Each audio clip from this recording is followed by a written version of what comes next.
I need to tell this story. I need to get it out of me. It happened when I was in the military, and I did something bad because it was the right thing to do. And it bothers me, but I can't tell people about it. It could get other people in trouble. And myself, I suppose. I was an ER nurse on a military base. There was an accident during training. Yes, it happened all day, every day, but this one, it was a flight incident. Flight incidents are a big deal. People die and multi-million-dollar aircraft are destroyed. This accident was no different. My patient was the pilot who ejected and lived. Others did not. And the accident was considered my patient's fault. So they bring the guy in. He walked in. He was fine. Racked with survival guilt, sure, and we had to do the whole trauma x-ray thing. But I was the highest-ranking nurse in the ER that day. For that reason, the flight incident documentation was tasked to me. And I was to perform the mandated chain of custody blood draw to test the pilot for drugs or alcohol. The room was somber. There had been deaths today. Deaths of people who were close to each other like brothers. The pilot's entire squadron, all his bosses' bosses were there. They passed through. And a couple sat with him the whole time. I drew his blood.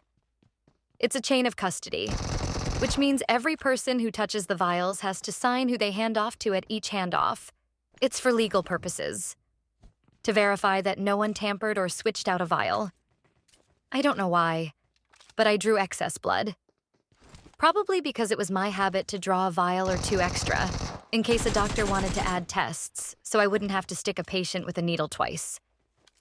I had 2 extra vials. When I gathered my trash up, I put them in my pocket. I don't know why. I usually would have just thrown them away. But I had them on my person when the pilot was discharged. His friends and co-workers took him from our site to the nearest bar to get immediately wasted and begin to grieve.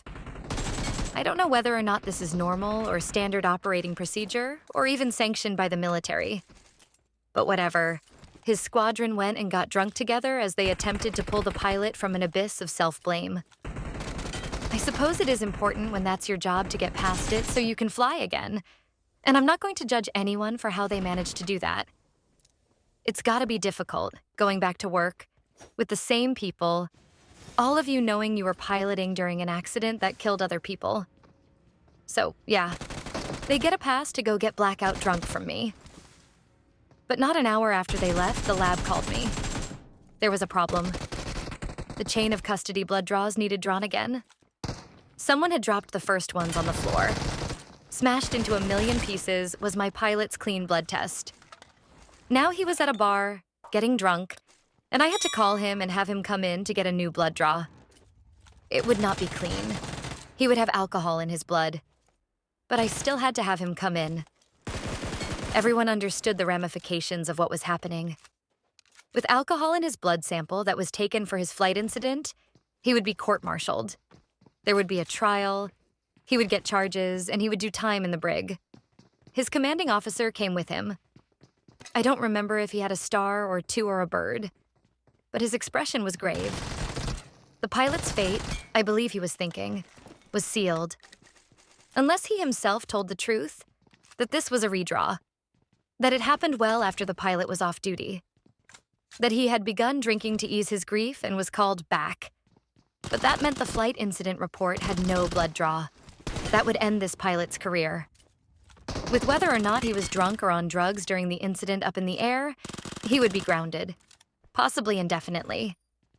He would have to crawl his way back up to where he was trusted to fly again. If he was elite, or wanted to be an elite pilot, that's the end of the dream. Walking the pilot into the room where I was drawing his blood was like walking a career to the gallows. The whole time I did the paperwork and drew the blood, I knew what I had to do.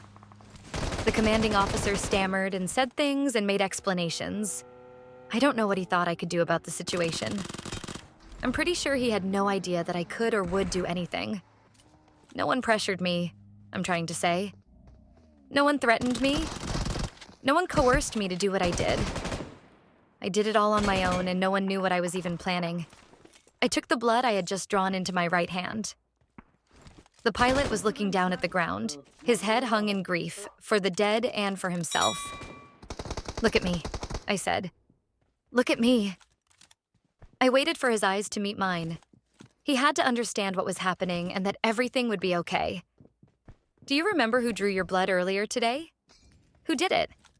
Who? I asked him. Demanded of him. You did. It was you. He replied.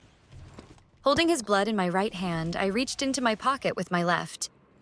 Demonstratively. I took out the blood I had held onto, and I told him, "This is some of the blood I drew from you earlier. This is yours. There was extra. This blood came from you." He didn't look blank, exactly. It was the moment just before understanding. I looked at him, at his commander, and then turned and put the blood I just drew from him into a sharps container bin. The garbage. I threw the new blood draw away, and I put the vials I drew on him earlier down in front of me and set about filling out my document. The only lie was the time of that blood draw. I was falsifying a document. But that was his blood. I drew it and it never left my custody. There was no way he was going to have clean blood for this draw. I knew it. His commander knew it. He knew it. Whether the commander thought I was swapping out someone else's blood for his, the pilot and I knew. That was the pilot's blood. It was just the extra vials I drew earlier. Relief washed over the room. The pilot mumbled something to his commander. I knew I was committing a crime, but the pilot was not drunk or under the influence in any way during that accident, nor when he came to me the first time. Upon his return, he was not drunk, but there would be alcohol in his blood. If that blood ran, his career would be over.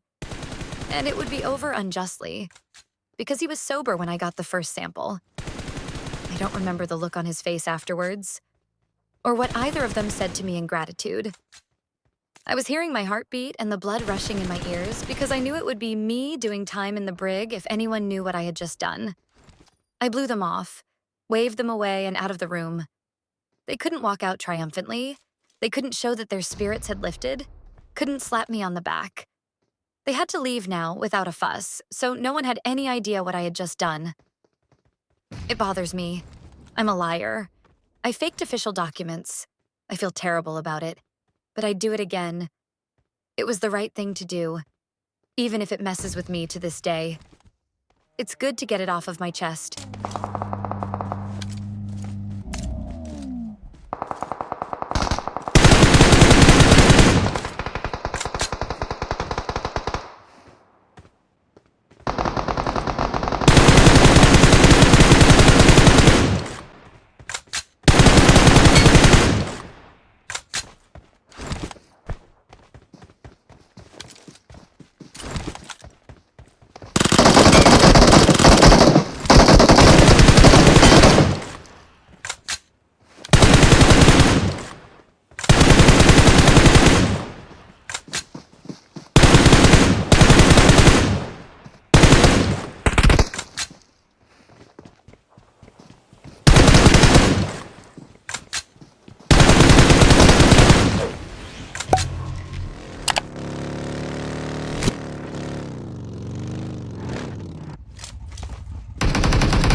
We're the best.